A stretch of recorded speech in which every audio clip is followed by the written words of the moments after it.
can't black men express their joy and be happy without people jumping to the assumption that they must be gay? Can't they be open-minded and open-hearted and choose not to discriminate against a group of people that haven't done anything to them?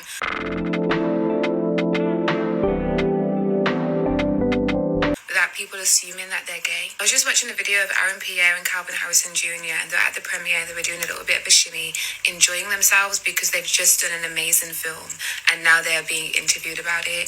And there are people in the comments like, oh, Zesty, is he gay? I think they're dating. No, that's brotherly love. And if you are uncomfortable with, or it's hard for you to be able to perceive that black men can experience brotherly love in that way, you're not seeing black men. And then I recently saw a rapper who was being interviewed and asked about his LGBTQIA plus fans, and he was saying that he loves them, and everyone was like, I knew it, he's gay. And he didn't say that he was gay, he just said he loved his fans who are gay. But people instantly said the two go together. But if his fans were all Asian, you're not going to say that he's Asian. So how does that make sense? It makes me sad for so many reasons. The first reason is I know so many black men who were once the funniest black boys you would ever meet. They were the life of the party, always dancing, always cracking jokes. And as we grew up, there was this societal pressure for them to lose that part of themselves, which is the core part of their essence, to become these hard, miserable people who don't laugh and joke the same way because it appears to be zesty, who don't express joy the same way because that's not what men do, to not explore certain passions that they have, or cook or do certain things that they do because women are supposed to be the ones to do that.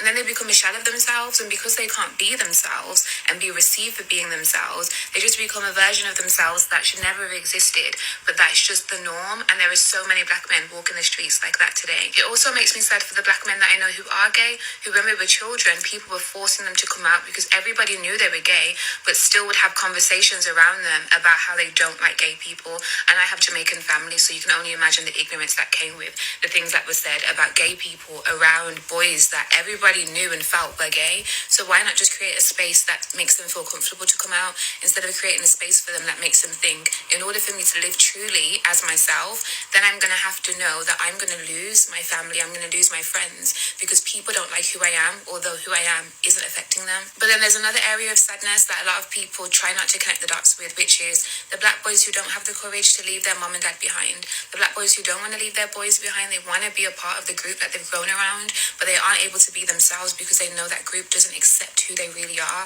And so then they become DL, then they end up in relationships, in marriages with women that they don't really want to be with, and then cheating with men who they would prefer to be with. But that's such a big secret for them that if anybody finds out, now that's a threat to everything that they've always known, and that's where it can get violent. When we're speaking about black femicide, it would be disingenuous of me to say that there aren't loads of cases of men killing their partners, the mothers of their children, for finding out that they are in fact DL. But a lot of people miss out the important part of the conversation, which is men do not just be DL for funsies. There are men who are DL because they've always had to hide their sexuality because they knew they would not be accepted, and that's a scary thing, right? I don't know what it's like to live with a secret that I would kill for, but I know that people who do live with secrets that they would kill for don't really feel like they have much of a choice. But it all starts with seeing a little black boy expressing joy and assuming what his sexuality is going to be and telling him what it cannot be. It's seeing a black man expressing joy and saying to him that he must not be living in his truth because you don't understand how he can be heterosexual but also be comfortable in his skin to dance in public or be silly with his brothers. It's all part of a bigger conversation, but it's all connected, and it's important to recognize how it's connected, but also how you're contributing to the cycle. Because if you're one of the people that see boys playing with toys that are for girls and you tell them that they're not allowed to play with them because they're going to be gay, or you see a boy expressing joy or a teenager expressing joy and you look at him and you think, oh, he may be zesty, but then you also don't like the fact that there are so many men who are DL in relationships with women, having children, and then possibly getting violent when they feel like they're going to be exposed. You're part of the cause, so you can't be as mad about the effect. You have to at some point decide which part of the cycle you want to contribute to. Do you want to be part of the solution, or do you want to be part of the problem? This is obviously part of a much larger conversation, but these are the conversations that I have in my personal life with the people around me. And I thought, let me put this on the internet because I see so much on the internet, people with the ignorance, right?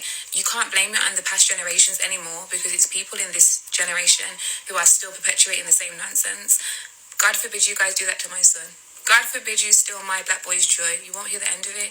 And I need more people to be that passionate about their kids. Like, screw the community or the whole that you think you're a part of. If your son can't go, neither can you. Too many people have the same recipe for parenting black boys, which is telling them exactly who they don't want them to be, but then leaving them to their own devices to figure it out from the rest. That just creates problems for the black boys, but also for the world. If you support your kids, they'll feel safer in the world, but also the world will be safer because children who are hurting, the hate you give children F's everybody. Let little black boys experience joy and express themselves. Let them grow into men who can still experience joy and express themselves without you looking down your nose and labeling them, but with a way that shows that you don't like the label that you're putting onto them. And maybe, just maybe, the world would experience safer, happier, healthier black men. It also has to be responsibilities of black fathers as well. They need to be there to train their kids. They need to be there to ensure that the kids have the stability that they should have, right? Because if they don't do that, then it's part of their problem as much as it is mine. And on top of that, if it's a black boy, they need the reaffirmation from the mother as well, mostly. They need the care from the mother, they need the nourishment from the mother, and the mother needs to give them true organic love that does not feel into this misogyny. This does not feel into this patriarchy. Because often the time is exactly that.